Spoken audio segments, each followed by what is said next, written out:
La catégorie des poids welter a toujours été l'une des plus spectaculaires de l'UFC, mais cette année tout particulièrement, chaque membre du top 15 est un véritable tueur à gages, prêt à vous arracher la tête pour devenir le seul et unique roi de cette division. Si les vétérans tels que Kamaru Usman et Leon Edwards ont dominé cette division ces dernières années, de nouveaux espoirs se profilent à l'horizon. Shavkat, Maddalena, Brady, Buckley ou encore Gary, tous ces noms ont un point commun, c'est l'ambition d'accrocher la ceinture des moins de 77 kg autour de leur taille. Alors qui réussira à atteindre cet objectif tant convoité de devenir le champion des welterweight de l'UFC? C'est ce qu'on va se demander aujourd'hui.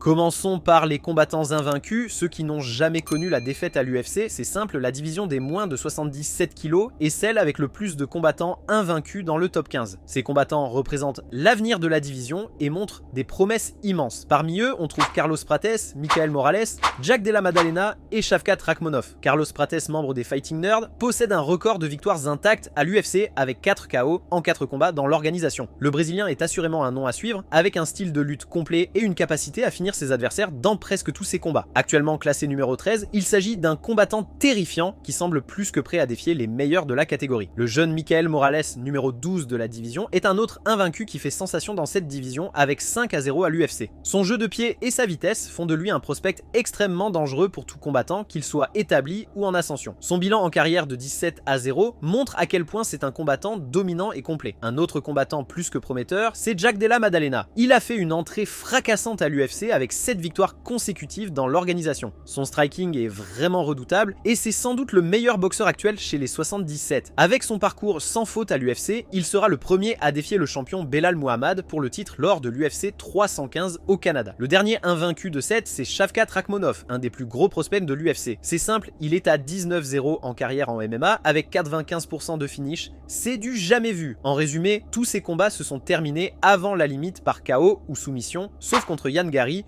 où il a gagné par décision unanime. Shavkat est clairement l'un des combattants les plus effrayants de la division et possède un style de combat équilibré, redoutable tant sur pied qu'au sol. Il devait obtenir le title shot, mais malheureusement le Kazakh s'est blessé avant l'échéance. En toute vraisemblance, il devrait affronter le gagnant de Muhammad Maddalena pour le prochain title shot. Ensuite, nous avons deux jeunes talents plus que prometteurs, tous deux avec 8-1 à l'UFC. Ils sont tout proches du title shot. Les deux combattants n'ont subi qu'une seule défaite en carrière et ce n'était pas contre n'importe qui, vous allez comprendre. D'abord, on a Ian Gary, surnommé The Future, atout d'un futur champion. Sa technique, sa vitesse et son intelligence de combat sont impressionnantes et il est clairement un prétendant à surveiller dans les années à venir. À seulement 27 ans, son unique défaite en carrière, c'était contre Shavkat Rakhmonov par décision. C'est d'ailleurs le premier combattant à aller jusqu'à la décision avec le Kazakh. Puis on a Sean Brady, lui c'est un spécialiste du grappling, un combattant solide avec une excellente lutte, ce qui en fait un casse-tête pour tous ceux qui se frottent à lui. Il a récemment battu l'ancien champion Leon Edwards par une magnifique soumission chez son adversaire à Londres. Il n'a qu'une défaite en carrière et c'était contre l'actuel champion des welterweight Belal Muhammad. Ce sont deux combattants exceptionnels qui ont soif de revanche et qui sont clairement aux portes du titre mondial. Nous avons beaucoup parlé du ratio victoire-défaite des combattants, mais vous le savez bien, tout peut se passer très vite dans la cage de l'UFC, et c'est le cas de Joaquin Buckley. Après avoir essuyé plusieurs défaites chez les moins de 84 kg, le combattant a fait un virage à 180 degrés pour passer chez les moins de 77 kg,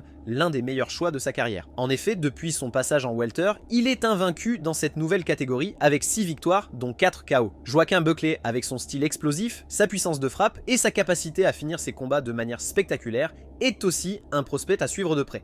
Bien sûr, la division est également occupée par des vétérans très expérimentés. Leon Edwards, Kamaru Usman et Michael Venom Page restent malgré tout des menaces très sérieuses et peuvent stopper l'ascension de certains de ces combattants à tout moment. Kamaru Usman, il a été l'un des champions plus dominants de cette catégorie avec 15 victoires consécutives. Bien qu'il ait perdu sa ceinture, il reste un combattant extrêmement dangereux et redouté par ses pairs. MVP, ancien champion du Bellator, est un combattant avec un style de striking unique. Son dernier combat contre Sharafutdin Magomedov nous l'a d'ailleurs bien montré. Son jeu de pied et sa créativité sont parmi les meilleurs, ce qui lui permet d'outrepasser de nombreux adversaires. Leon Edwards, l'ancien champion de la catégorie, bien qu'il soit sur une pente descendante suite à 2 défaites consécutives, il n'en est pas moins dangereux. Son jeu jeu de jambes, sa maîtrise du striking et son cardio font de lui un adversaire difficile à battre. Enfin, parlons de l'actuel champion de la catégorie, Belal Muhammad, un combattant qui est sans doute l'un des meilleurs grappleurs de l'UFC aujourd'hui. Ses victoires sont souvent le fruit de son intelligence stratégique et de son contrôle au sol, mais il a prouvé qu'il peut aussi finir ses adversaires lorsqu'il le faut. Une dominance assez impressionnante avec un bilan de 20 à 4 en carrière. Il ne compte pas céder son titre aussi facilement et sa première défense de titre aura lieu face à Maddalena lors de l'UFC 315. Ah, j'ai failli oublier. D'après les rumeurs, il y a un certain Islam Makhachev numéro 1, pound for pound, toute catégorie confondue à l'UFC qui souhaite se confronter à cette division. Il s'agit de l'un des meilleurs combattants de l'histoire du MMA avec 27 victoires pour une seule défaite.